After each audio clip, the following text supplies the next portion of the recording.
Babası gökyüzünde şehit olduğunda o daha 40 günlük bir bebekti ama asıl merak edilen şey Ayhan Işık gibi bir dev oyuncu neden onunla aynı filmde oynamaktan korkuyordu? Ve o sarsılmaz Türkan Şoray kanunlarını hangi sahnede nasıl yerle bir etti? Bu soruların cevaplarını videonun ilerleyen kısımlarında tek tek vereceğim ama önce o delici mavi bakışların ardındaki sessiz çığlığa, o zifiri karanlık sinema salonlarına bir dönelim önce.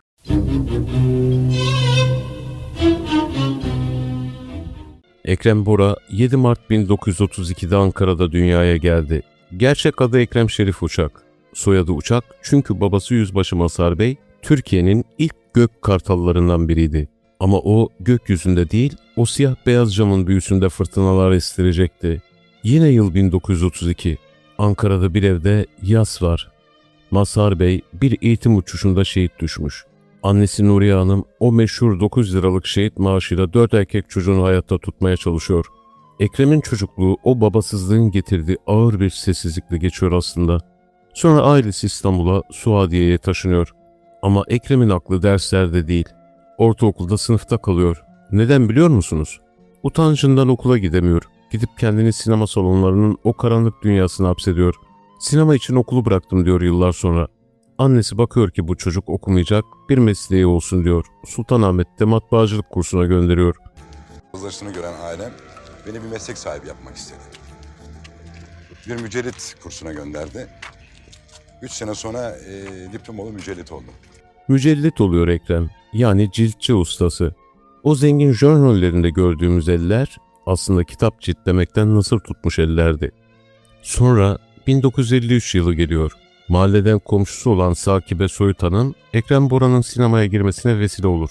Sakibe Hanım, dönemin ünlü magazin dergilerinden Yıldız ve Haftada tercüme ettiği sinema yazılarını yayınlardı. Sakibe Hanım, ünlü gazeteci Sezai Solelli'ye bir mektup yazarak Ekrem Bora'dan bahsetti ve görüşmelerini sağladı. 1953 yılında ise Yıldız Mecmuası bir yarışma tertipliyor. Ekrem Bora o yarışmaya ailesinden gizlice başvuruyor ve o delici bakışlarıyla jüriyi darmadağın edip birinci oluyor. Tamam diyor, hayatım değişiyor ama tam o sırada kapı çalıyor. Gelen muhtar, elinde bir kağıt. Ekrem, askerlik vaktin geldi diyor. Şansa bak. Hiç film çekmeden o pırıltılı dünyayı arkasında bırakıp Erzincan'a, Diyarbakır'a gidiyor. 2 yıl sonra döndüğünde artık Sezai Solelli diyor ki, uçak olmaz, teyyare gibi. Soyadın Bora olsun, fırtına gibi es. Ve 1955'te Alın Yazısı filmiyle fırtına gerçekten başlıyor. Gelelim o merak ettiğimiz soruya, Ayhan Işık neden ondan çekiniyordu? Ekrem Bora'yı sadece yakışıklı bir jön zannedenler yanılır. Metin Erksan onun için, onun yüzünde bir anda 15 farklı tip görebilirsiniz demişti. Öyle bir ezici oyunculuğu vardı ki Ayhan Işık onunla aynı filmde oynadığında ikinci planda kalacağını fark etmişti. Bu yüzden bir dönem onunla aynı kareye girmekten özellikle kaçındı. O hem dünyanın en müşrik babası olabiliyordu hem de en acımasız gangsteri. Peki ya o meşhur Türkan Şoray kanunlarını nasıl yıktı? 1960'lı yıllar. Ülke Erakal'ın Kaybolan Kadın filmini çekiyor. Senaryoda bir öpüşme sahnesi var. Ekrem, Türkan Hanım rahatsız olmasın çıkaralım diyor ama yönetmen inatçı. Gerçekten bir aktör o sahneyi çeker diyor. Ve o an geliyor. Ekrem Bora, Türkan Sultan'ı öyle bir öpüyor ki set buz kesiyor, Türkan Şoray şoka giriyor. İşte bu olaydan sonra Sultan'ın sözleşmelerine o öpüşemez maddesi çok daha sert ve tartışmasız bir şekilde ekleniyor. Hayatı hep böyle zirvelerde mi geçti dersiniz? Keşke. Yeşilçam'ın o ışıltılı dünyasının arkasında hep bir geçim derdi vardı. Koca Ekrem Bora, film başına aldığı o komik paralarla hem ailesine bakmaya çalışıyor hem de o jön imajını korumaya çalışıyordu. Yıllar sonra o kadar dertlenmişti ki, keşke devlet memuru olsaydım da emekli maaşım olsaydı, bu sinema bana bir isimden başka hiçbir şey bırakmadı diyecek kadar kırılmıştı sektöre. Bu yüzden 70'li yıllarda o meşhur erotik film furyası başlayınca ben bu işte yokum dedi ve sesine güvendi. Fecri Epçioğlu'ndan dersler aldı, gazino sahnelerine çıktı. Sinemadan kazanmadığı parayı o 5 yılda şarkı söyleyerek kazandı. Özel hayatındaysa o çapkın bakışlı adam aslında evine sadık bir İstanbul beyefendisiydi. Gül Hanım'la tanışma hikayeleri bile tam bir film sahnesi.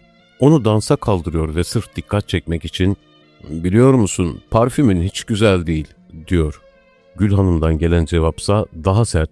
"Sen ne anlarsın?" İşte o inatlaşma ömürlük bir aşka dönüştü.